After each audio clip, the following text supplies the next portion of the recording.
দেওয়ার কর্মসূচি গ্রহণ করেছি। তাই আমাদের এই ক্ষুদ্র প্রয়াসকে সাফল্যমণ্ডিত করে তোলার জন্য हर घर तिरंगा কর্মসূচি সফলভাবে রূপায়ণ করতে এগিয়ে এলো কোচবিহার জেলার ব্যবসায়ী সমিতি। শুক্রবার বিকেলে কোচবিহার ভবানীগঞ্জ বাজারে ব্যবসায়ীদের মধ্যে জাতীয় পতাকা বিতরণ করা হলো এই ব্যবসায়ী সমিতির উদ্যোগে। এই বাজারে সমস্ত ব্যবসায়িক প্রতিষ্ঠানে এই পতাকাগুলো লাগিয়ে দেওয়া হবে বলে জানান সংগঠনের সভাপতি প্রবীর কুমার সাহা।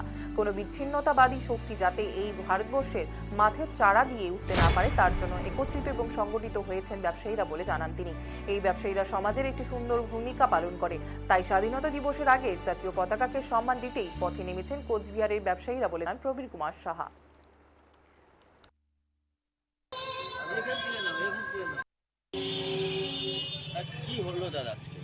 ভারত সরকার ঘোষিত হর ঘর তিরঙ্গা যে ঘরে ঘরে পালিত হচ্ছে, তার সাথে কোচবিহার জেলার সমস্ত ব্যবসায়ী সমাজ একত্রিত হয়ে এই হর ঘর তিরঙ্গা কর্মসূচিকে রূপায়ণ করতে চলেছে।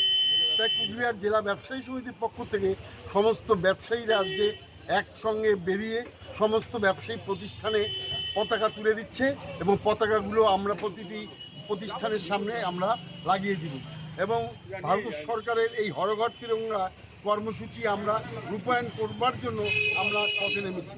ভারতবর্ষে অখণ্ড ভারত, এই ভারতকে আমরা কিছুতেই বিচ্ছিন্নতা হতে দেব না।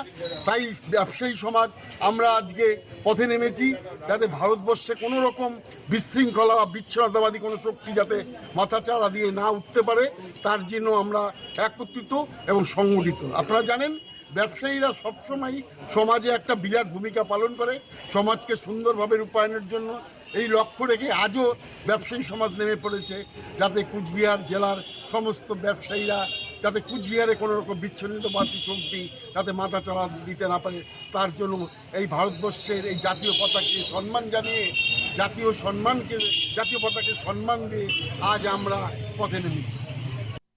প্রীতি ও শুভেচ্ছা। ভারত সরকার ঘোষিত হর ঘর তিরঙ্গা কর্মসূচিকে সাফল্যমণ্ডিত করে তোলার লক্ষ্যে আজ কোচবিহার জেলা ব্যবসায়ী সমিতির পক্ষ থেকে আমরা ব্যবসায়ী প্রীতি ও